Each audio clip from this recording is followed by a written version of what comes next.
All right, we have Potts Camp out of Mississippi. Coach, if you care to introduce yourself, then introduce the players, okay? Coach Jeremy Dillard. This is my post player, Mitchell Saulsberry, and my point guard, Kylan Conners. Okay, Coach, I'm going to direct the first question to you. Due to football, this Mississippi, we had to make a couple changes in the schedule and everything. Maybe you've been preparing for a Biggersville team.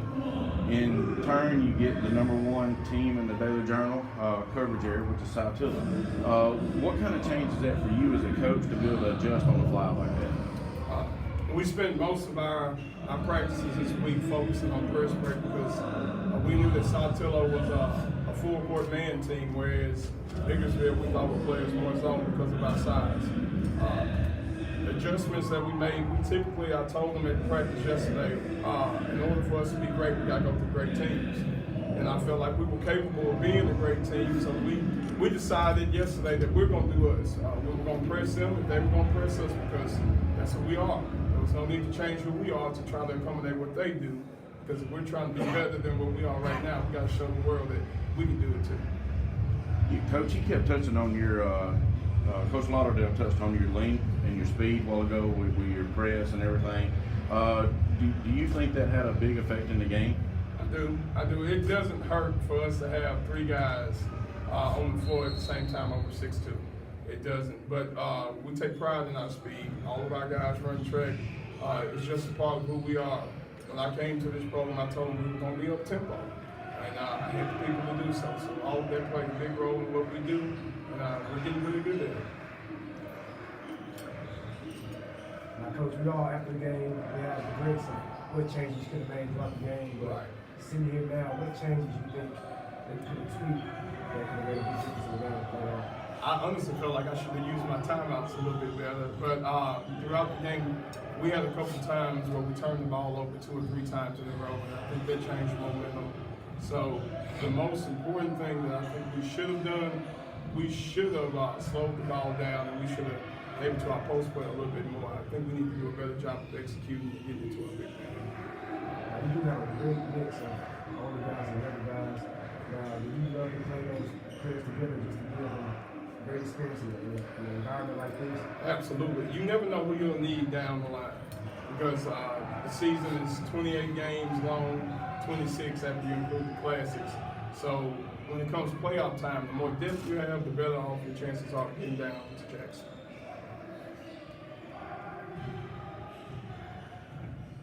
Coach, y'all helped them get a field goal for 4.5 minutes. What was the Swapping up schemes. We run a 2-3, we run a 1-3-1, we can run a 1-2-2. We'll even go man. But I felt the more we confuse them coming in, the better off our chances are going to be. And we did a great job of executing on defense. I thought the way we played for the first 3 quarters on defense was phenomenal. We just got to get to the point where we can do it for 4 quarters, and our good will be better and our great will be greater. Mitchell, I'm going to come to you on this question here. 20 points on 10 of 15 shooting. A lot of people ask me to describe Mitchell Saulsberry, and you're one of the hardest players in the state to describe because it's just plain out. You just do it. You just get it done. It's just like you're just so natural. How do you think that helped you out today?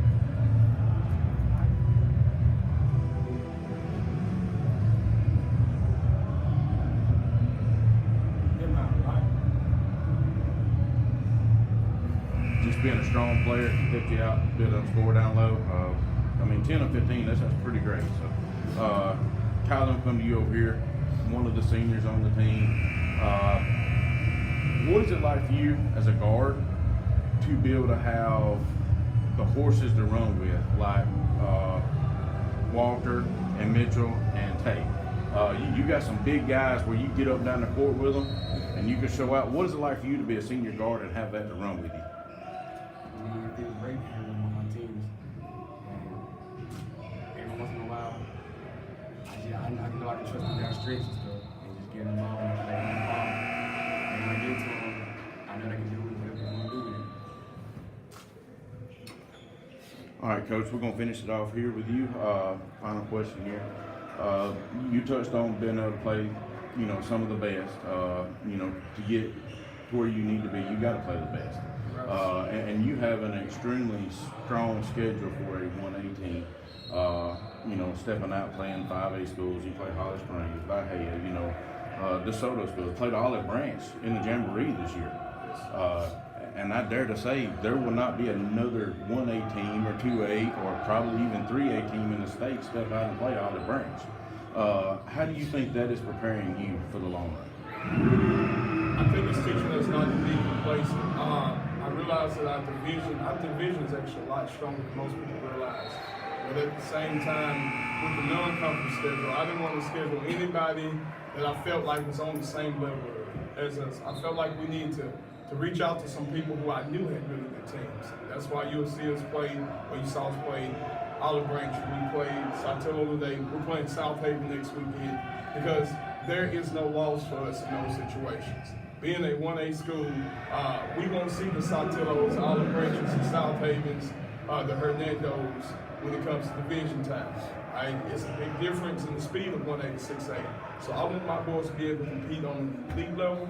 So I focus more on that in the offseason. And I'll probably do the same next offseason because I feel like it's preparing us for January. My principal tells me all the time, Coach, you can't win a championship in November and December. He's actually absolutely correct. I feel like that I can't prepare for him. And that's what we consider ourselves doing. We're preparing now and in December for our run in February and March. All right, thanks, guys.